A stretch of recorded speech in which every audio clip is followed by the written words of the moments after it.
lane. I know what you're thinking. Not a whole lot of style going on here. This is a 1999 Harley-Davidson FatBoy, the last of the EVO model engine before they went to the twin cam. A lot of the other models in 1999 already had the twin cam engine. The FatBoy still retained the carbureted EVO. This isn't a bad looking bike. I got a really great deal on this thing because softails aren't popular right now. Everybody wants Dynas and FXRs and baggers, and the Harley-Davidson softail isn't popular right now. But when I started customizing and building custom bikes, the Harley-Davidson softail was it. And I love the style of the FatBoy. It just doesn't look that great in its stock form. The Harley-Davidson softail of the EVO era has great bones. So watch what I do to this thing to take it from this to a really sweet customized Harley-Davidson anybody'd love to ride.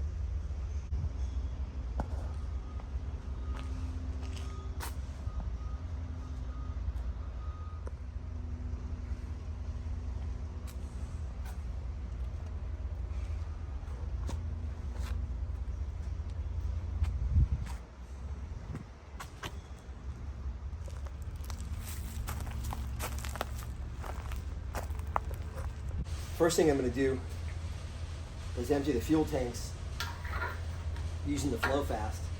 This thing's so great. It gets the fuel out of here so quickly. Reverse the pump and it just starts draining the fuel right out of the tank so fast.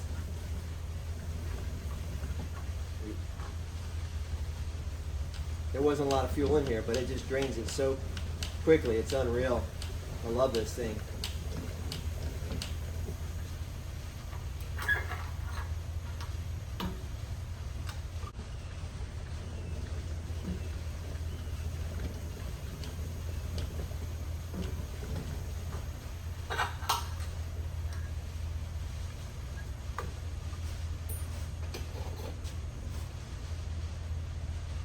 I got the fuel out of the tanks. I'm gonna raise the bike up on the HMC lift. These HMC lifts are great. If you're looking for a motorcycle lift, I highly recommend one. I'll show you why, as I'm working on the bike, why I like this lift so much, but I'm gonna raise the bike up. I'm gonna start to strip it. I'm gonna show you how you take a fairly not so pretty Harley-Davidson FatBoy and make it look really sweet.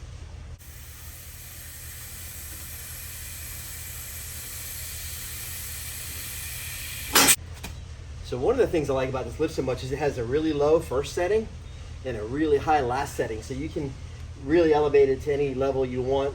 Low is great to get the seat and the tanks off and start working up high. And then as I want to work underneath the bike, I can raise all the way up. So it's one of the reasons I love the HMC lift.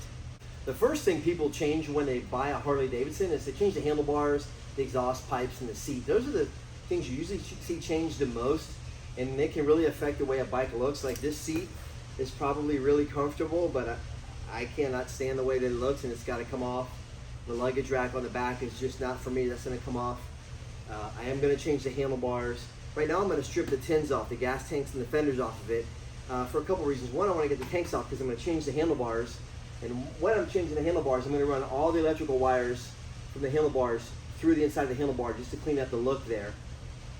All the electrical connections that connect the handlebar controls to the motorcycle are in between the gas tanks, so the tanks need to come off anyhow. But also, red's just not my color. I bought a really nice set of 1997 tins that are black and silver. You'll see them as I start to put them on, but the black and silver is going to completely change the style and the look of this bike. Color is as important as anything else when doing a motorcycle. Some colors will work with some bikes and some don't work with others. To me, this burgundy, red, and black isn't for me. It's in actually really good condition, so I'm going to sell it off to somebody who is trying to put together a nice FatBoy, and this is their color, but it's not for me, so it's coming off. You watch what a difference just taking this Mustang seat off of here makes with the way this bike looks.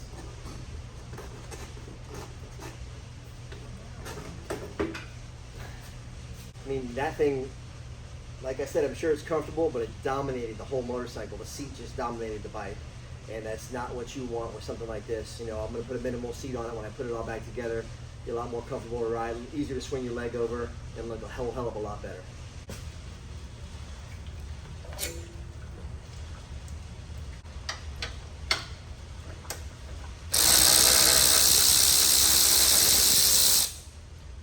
I got the dash off. I'll go ahead and pull both these tanks.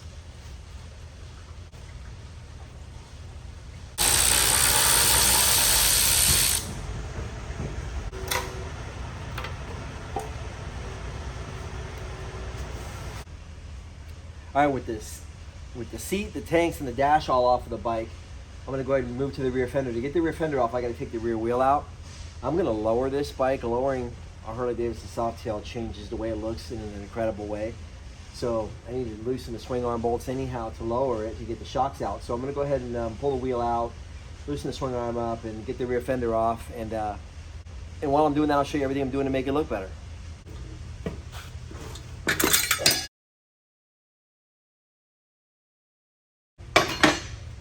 One of the things I want to show you that I love about the HMC lift is it's got this rear dropout.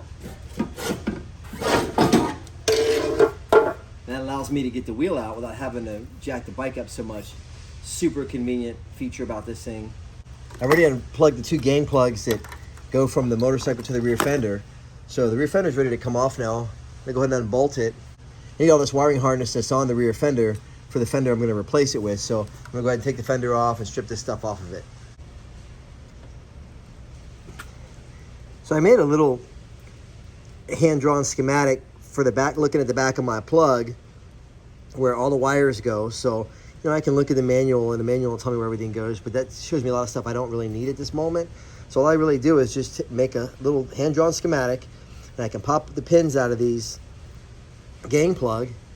Then I can pull the wires through the fender strut, change the fender, reconnect all the wires based on my schematic, and everything's gonna work like it should.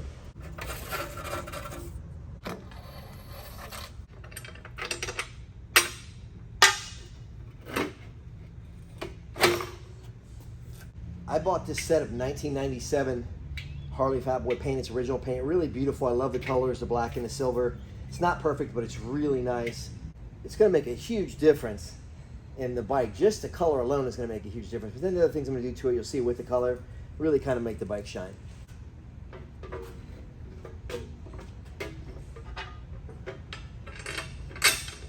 Here's a collection of everything out I'm gonna change on the FatBoy cosmetically.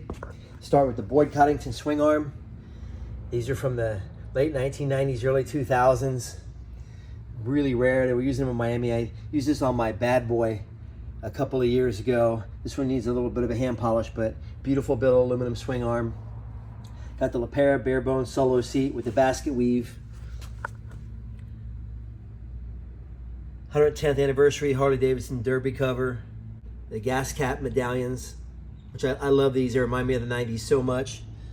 Old prototype double barrel shotgun chopper zinc inspection cover for the primary. Avon grips, you gotta have those. Change the handlebar, something everybody changes on bikes. These PM brakes, front and rear, are new. I got a 6-piston for the front and a 4-piston for the rear, but I got them really cheap. I think a couple $100 a piece from a buddy of mine. And then I got the front and rear lowering kit. Of course, there's the factory FatBoy paint from 1997. Just love that silver and black with the gold. What a look. This thing's gonna look amazing with these parts on it. I'm gonna take this front fender off. This is a Softail shock absorber underneath the 5-speed gearbox. And there's a bolt here on the rear that I have to take out that attaches it to the swing arm. And a bolt here on the front I have to take out that attaches the shock to the frame. I'll take those two bolts out on each side of the bike, get both the shocks out. I'll go ahead and put the lowering kit in them.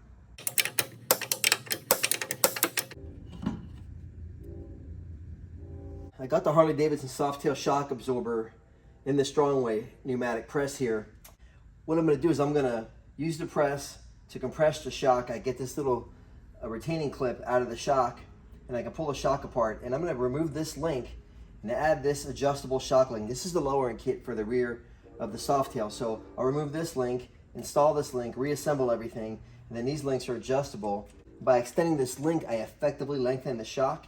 That allows the swing arm to pivot upward, which lowers the motorcycle. So this is how the lowering kit works. This pneumatic press is really awesome. All I do is push the button and let the air do the work for me.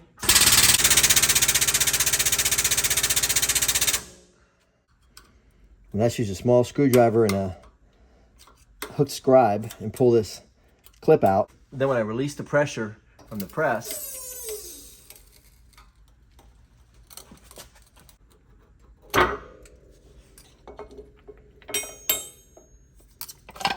I can take the shock apart, take this link off, add the lowering link, reassemble it, and I got a lowered Harley-Davidson Softail. So I loosened the jam nut with a 1 1/16 inch wrench and put a 1-inch wrench on the shock.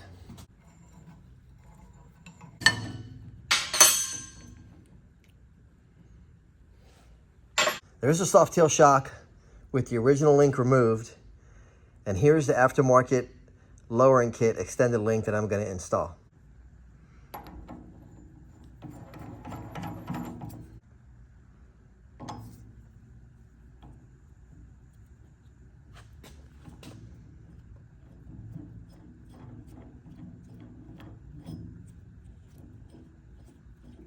And here's a side-by-side comparison of the shock cores. Here's the original shock core with the original link. Here's the other shock core with the extended link and the one I'm going to add. So I'm going to put this extended link now on this shock core. I'll reassemble them, reinstall, and I've got a lowered Softail. Now both shock cores have the extensions installed. Now I'll go back to the strong way press, reassemble everything, and they're ready to go in the bike. Install my core back into the cam, put it in the press, and I'm going to recompress the assembly.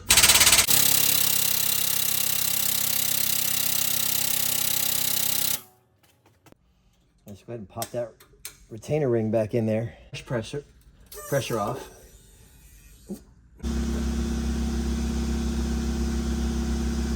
That shocks are ready to go back in. I always put a little anti-seize lubricant on the bolt shoulder where it rides in the shock, just to keep them from squealing. High strength thread sealer on the threads. And I'm going to install that in the shock before I put the shock up in the bike. Shock goes up in from the bottom.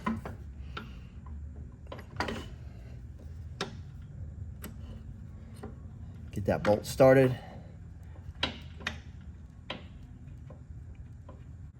You can see her up under the gearbox. A little bit difficult to see because of everything that's in the way, but she's in there. I'll tighten these bolts down, swap the swing arm out, and this job's done. Okay, this is the stock Harley-Davidson Softail swing arm. It's intended to make the Harley-Davidson Softail frame look like a hardtail with a triangular rear section. I'm gonna remove the stock Harley-Davidson Softail swing arm and install a billet aluminum Boyd Coddington swing arm from the 1990s, late 1990s, early 2000s. I did one on my Harley-Davidson Bad Boy a couple years ago. I'll put the link below. You can go back and watch that video if you want to see me installing it on the Bad Boy, but I found another one, got it from my friend Steve Dominguez. I'm going to put it on this bike. The brake caliper that's on here will go with the swing arm, and I have a Performance Machine billet brake to go on the Boyd swing arm. So I'm going to disconnect this brake line now, get the swing arm out of the bike, and install the Boyd Coddington swing arm.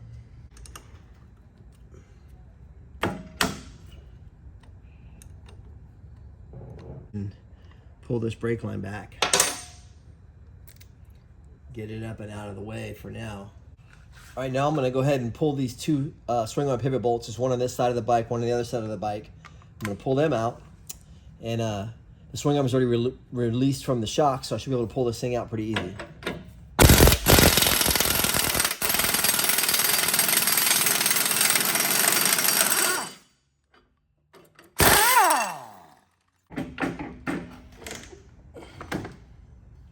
This is the Boyd Coddington billet swing arm. It's got really beautiful milling machine work done to it.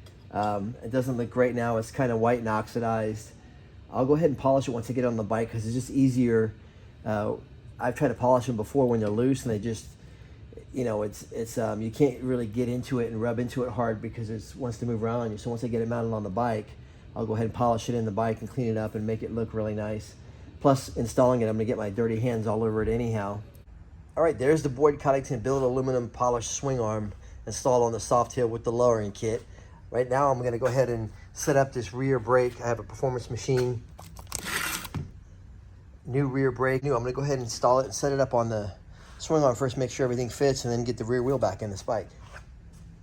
Okay, I'm starting to get the wheel back in the bike. I've got the brake caliper set up. It's a little issue with the brake anchor and all the axle spacing, so I'm working through all that right now. I'll have the brake anchor for the Boyd Coddington swing arm to hold that PM brake caliper. So I'm having to machine one out of a big chunk of aluminum block So this is going to basically be a T-shape. It'll be cut across the bottom here.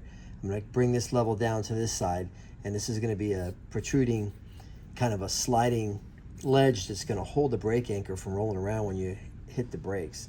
So you'll see when it gets done, you'll get a better idea of what it's going, but I'm having to cut it in the milling machine now.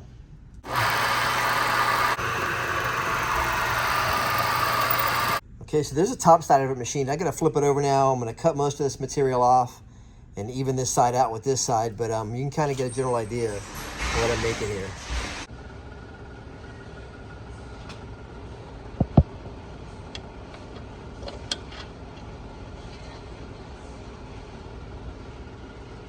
Well, nothing goes as planned, right? The brake bracket for this PM caliper, this is supposed to be for a soft tail, but it must be for a later soft tail. They had a wider rear tire and a wider swing arm, so it's not fitting in my frame. This section will fit up top. I got to machine it on the bottom here. I've marked it with a Sharpie where I need to machine it, but it's way too thick here, and I was having to spread the swing arm even to get it in, and it's not a good move. So I'm going to get this down to where it's 500 thousandths thick, a half of an inch thick. It'll still be plenty strong. I'm going to remove the rest of this material off of this and then flip it over, machine the bottom side out. It should slip right in, everything should fit. I can get the back end done.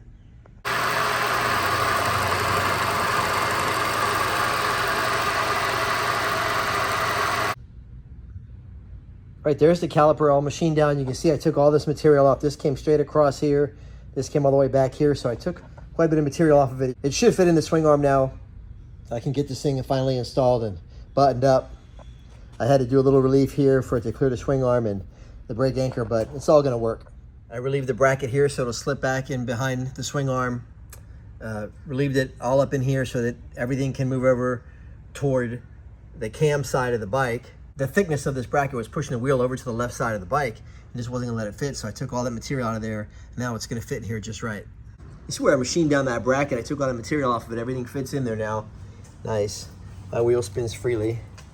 I can hook up the brake line, bleed it, and I can move on to the front.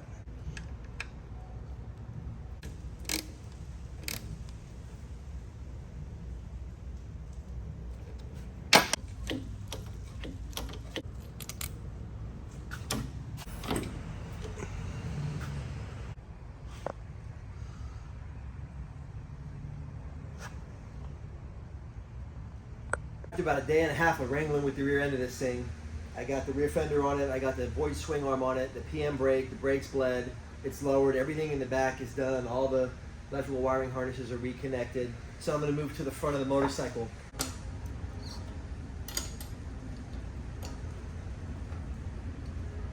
It always blows me away when I take something apart, how loose a lot of this stuff is. It, should be really tight, like the front axle clamp on this front end was really loose.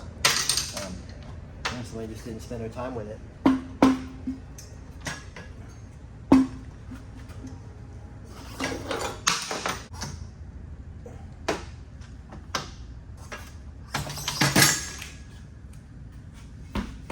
Okay, there's a drain screw in the back here where you drain the fork fluid from. I'm not even going to pull that out. I do it a different way. I take the screw that goes in the bottom of the fork damper out, and the fluid will run right out through the bottom of the fork. And there's a really easy way. I show you, I pump the fluid out versus letting it drain.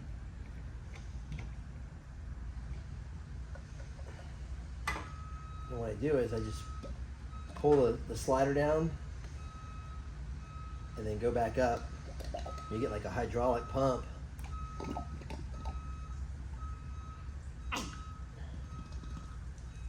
So I don't know what they did, but this fork oil is really dirty. And then I just take a hook scribe and I pull these seal retainer clips out. To get the slider off the fork leg, once you get the seal retainer clip out, you just slide down. Go ahead and pull these fork tube caps out. And there's a pinch bolt underneath this tin here. And you loosen up with a wrench a little bit, you can get the pinch bolt loose without taking the whole tin off and having to pull the headlight off, which saves you a bunch of time. So I got that pinch bolt in the bottom triple tree loosened. I take this fork tube cap out.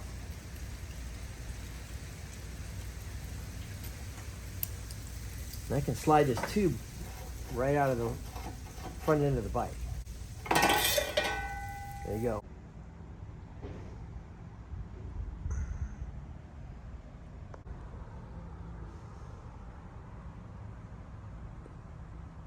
To get the fork tube cap out, sometimes they can be in there really tight.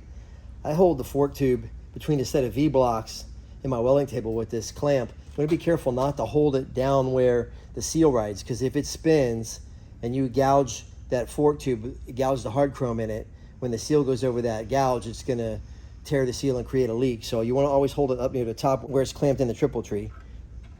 But I get these out, and I've got a method I use because it's going to be spring loaded with pressure. I always wear a heavy welding glove on my one hand and turn the wrench with the other hand and let the spring pressure shoot the cap. There you go. Let it shoot it back out into my hand. It's not a lot of pressure, but it can hurt you if you have your face in front of it and give you a black eye. So pull my spring out and just turn the tube upside down and let the rebound damper come out.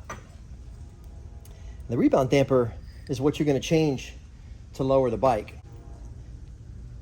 The damper on the right is the one that came out of the motorcycle. The one on the left is the one that's the lowering kit that I'm going to put in the motorcycle. This is going to lower the front of the bike 2 to 2.5 inches. You can see by the length of it that it's going to do that. So I put this, so I just reinstall this in the motorcycle with the rebound spring and I'm good to go.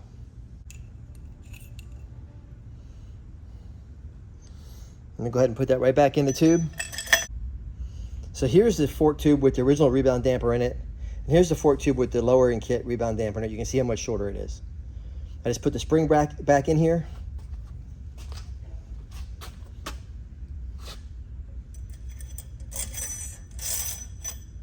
Here's my little home trick that I teach you if you don't have a fully equipped Harley shop with a press or all the right tooling to do this job the way they would do it in the manual. I use my welding glove to just apply some force and I turn the wrench till the threads grab. There you go. Reassembly is pretty straightforward. You're just going to hold your tube upside down and you want to make sure you put this cup on the bottom of the rebound damper tube. You're just going to slide your seal up and your bushing up and just slide your tube back down over it. Put your rebound damper tube bolt back in the bottom. I didn't used to have a tool for this, so I used to knock these down with a little small punch and a hammer, which you gotta be really careful. But I made this tool years ago out of stainless steel tubing because I couldn't afford to buy the tool. You just knock it down in there, and that'll knock your bushing back down into the slider. Then you put the seal back on the same way it came off.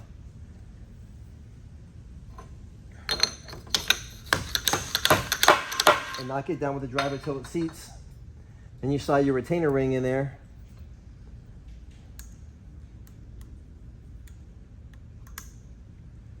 And that's it. And that's your lowered fork assembly. I can visually see how much shorter it is, but Bison looks so much better with that ride height taken out of it. I got the lower legs painted. I'm gonna go ahead and slide the lower legs back up into the triple trees now. And just put these fork caps in temporarily. I got to put fork oil in the top of it, and I do it in through these caps, but I'm going to go ahead and do that later when I have the handlebars off, just because it's easier to get to them with the handlebars off. So I'm going to go ahead and tighten up these pinch bolts that hold these sliders.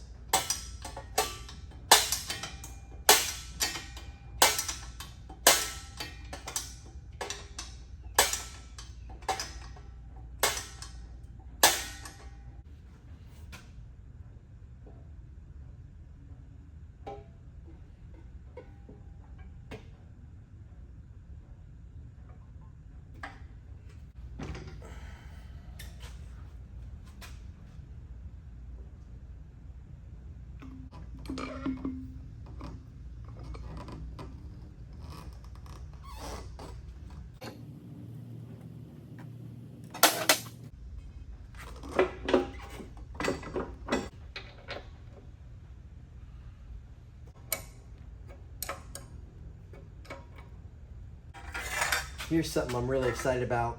Handmade, pie cut, stainless steel exhaust 2-in-1. This thing is gonna sound amazing, especially once I get the horsepower up on it with all the engine upgrades. Even stock EVO through a pipe like this sounds really good.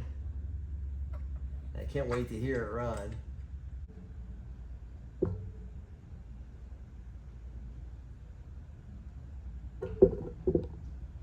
These are the stock Harley-Davidson FatBoy handlebars.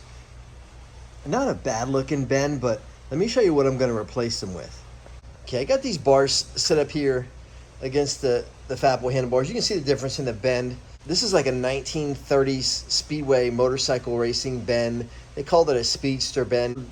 These are the kind of handlebar bends that would be in a Harley-Davidson Springer front fork from the 30s and 1940s. But I'm going to go ahead and install these bars. It should really change the look of the bike. It's a subtle change, but a bunch of subtle changes make a huge change collectively. So I'm going to go ahead and drill these handlebars. I'm going to run all these electrical wires for the hand controls and the turn signals through the handlebars. I would normally take the blinkers off of the bike, but I'm leaving them on because I've always liked when you ride at night.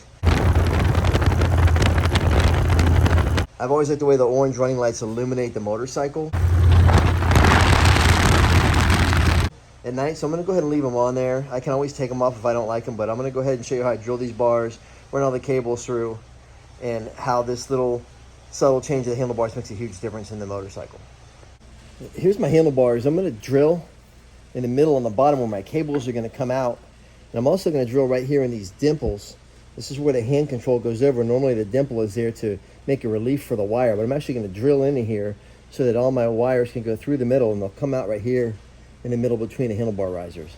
I'm going to use a piece of animal hide to keep the handlebars from getting scratched in the vise. If you're against animal hide, cancel me now. But that's how I hold these without scratching them up. And I start with a center drill.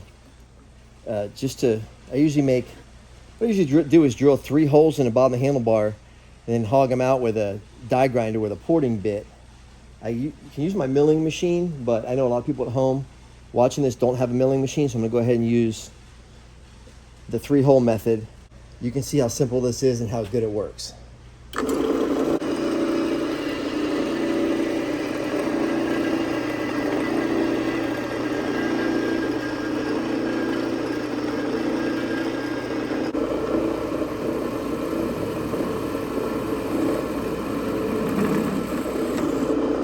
Just put a hole right in the middle. I go to either side of it and drill 2 more holes.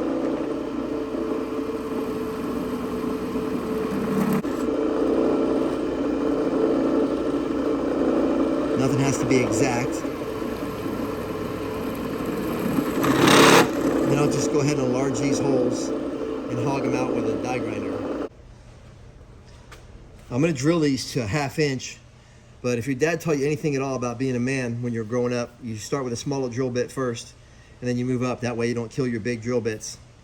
So I'm going to start with a smaller bit here, drill these holes out, and then move to a bigger bit.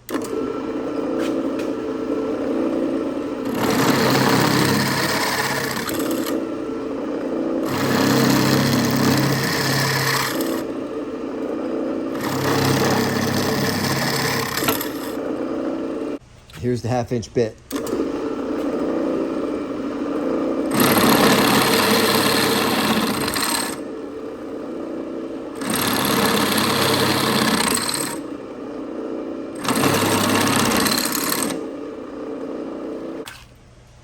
Okay, there's my 3 holes. I'll go with my die grinder, open this up, I'll deburr it, smooth these edges out a little bit so the wires don't chafe as they come through, and I can drill the other holes. I can drill the other holes at the reliefs.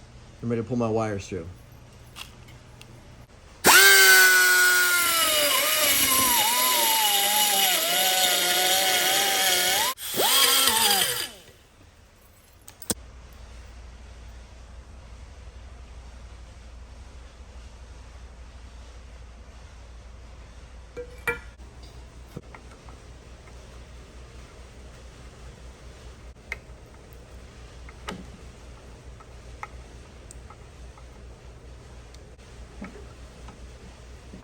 Start running these wires. This job kind of takes a long time. If you want some really good details on how I do it, go back and click the link below and watch the video, The World's Baddest Bad Boy. I redid all the handlebar wiring on my 1995 Bad Boy. I show you in detail how I do it, so you can go back and watch that video and see how I do this. But I'll run through it real quick with you here. Just might skip some of the details so it's not redundant.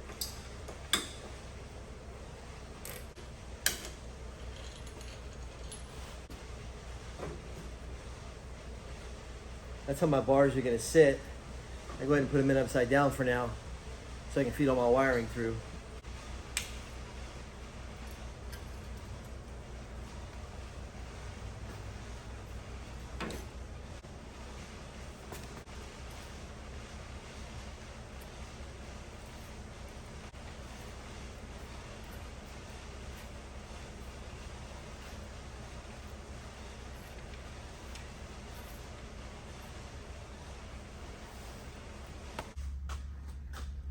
I'm most of the way through getting these handlebars on. You can see I got all the wires run through the handlebars now.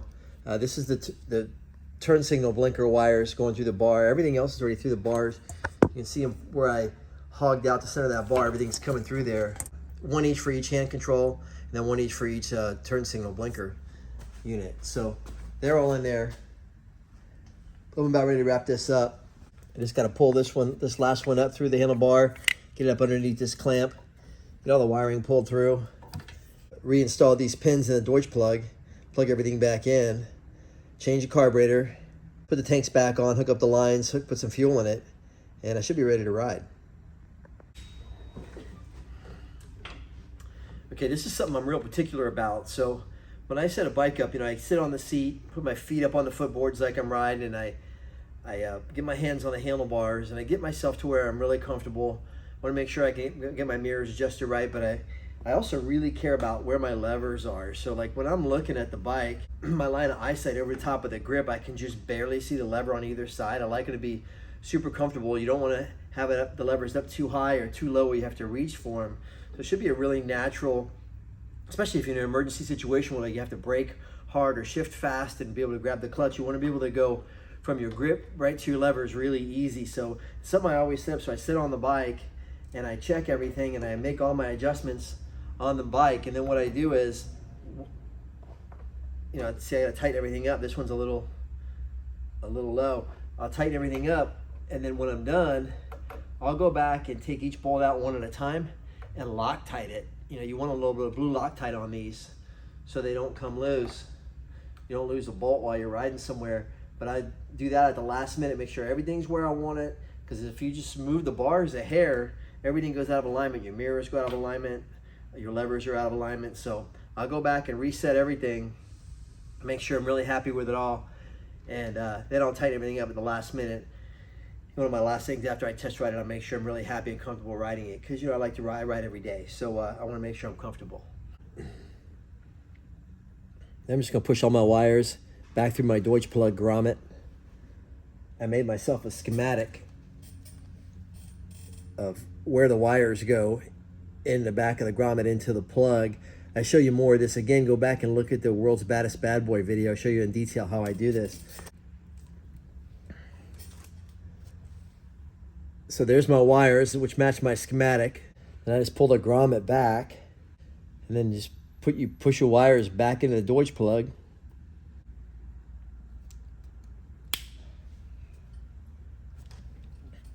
And I just push the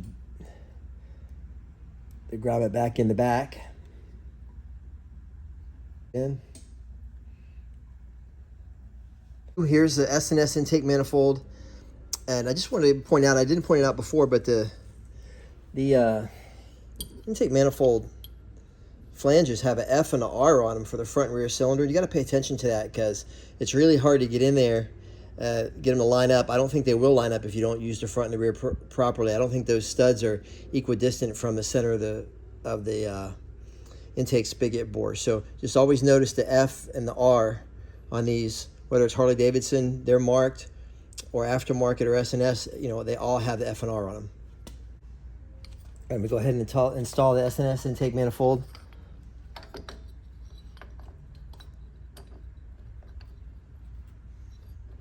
So you need, for any carburetor, you need a carburetor support. There's one that should go from this case stud right to this bottom bolt. I don't have it right now, so one thing I don't have, but I'm gonna put this on because this is my ride. I don't have any wheels, any way to get around right now.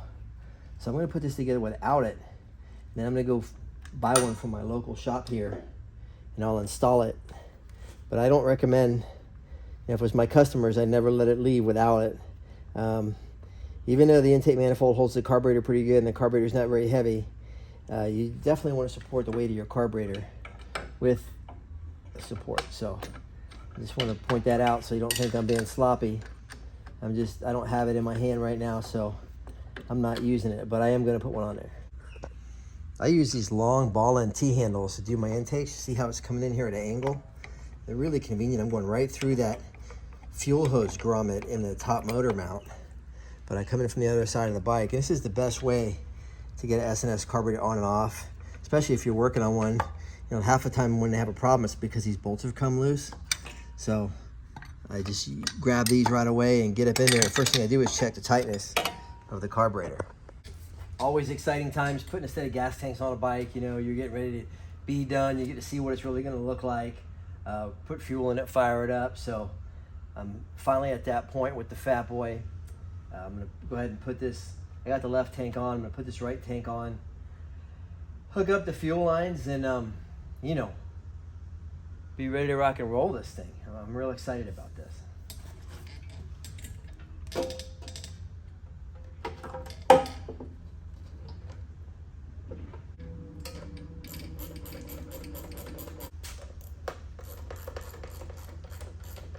One of the things that really makes a huge difference in this motorcycle is the seat. I had that big Mustang seat on it with the backrest and a huge P-pad and luggage rack and the backrest for the passenger. I mean, it's just a lot. And this little seat fits on here really nice and kind of really shows you the lines of the bike. Because the soft tail mimics a rigid frame, the line of the frame should come right down with the swing arm. And this seat kind of shows you that. The seat that was on it was so big and bulky, it flattened out the top of the bike and made it almost look like a mountain range, versus now you have the gas tank swoop down in the seat, goes back over the rear fender, and you get a little bit of a feminine contour there. So I think you can start to see now as I do this comes together. So I just added fork oil and put the fork tube cap in it. And there's only a couple more things I got to do. I got to add fuel and just check a couple things real quick, and I'm ready to run this thing, and I can't even wait to hear it run with that pipe and see it on the ground all lowered and looking like it needs to be looking.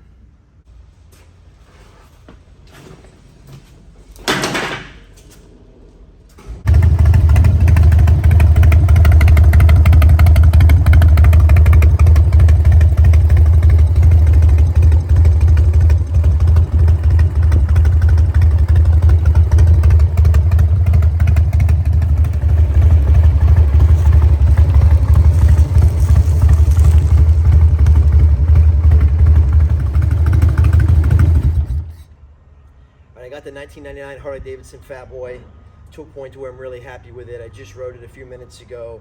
Runs awesome. You can hear how it sounds. The thing sounds really awesome with the stainless steel exhaust. Just really happy with it came out. I mean, compare this thing, how it looks now to how it looked when I started.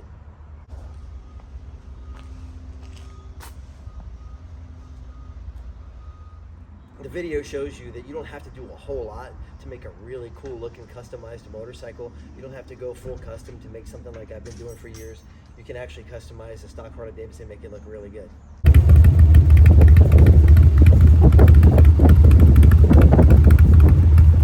But I didn't do a whole lot here. Let me recap what I did do. I lowered the suspension front and rear. I painted the lower legs black because they were real chalky from the oxidation from the salt. I changed the handlebars and I put the Avon grips on it. You gotta have the Avon grips, they're just the most comfortable grip made. I changed the seat, which is probably the biggest noticeable thing on a bike. I went from that big Mustang 2-up seat with the backrest and the luggage rack to the bare bones solo seat, which I just absolutely love. It looks great, it's comfortable. I put the Boyd Coddington swing arm on the back. I have to have that. I mean, it reminds me of working on these bikes in the 90s. Performance machine, billet aluminum 4-piston differential bore brake caliper on the back. Just putting the stock brake caliper back on that. One, it wasn't gonna fit, and two, the look of that brake with the swing arm kind of really goes together. And the last thing I did was the handmade stainless steel pipe cut exhaust pipe, and the pipe totally changes the lines of the bike. It's got a different look to it. It's like nothing else I've ever really put on a bike before, and I'm just really happy with it, with the way it sounds. I already put the S&S carburetor on. So in part 2, I'm going to put the S&S pistons, S&S heads, and S&S cam in it and really give it some performance. Thanks for watching.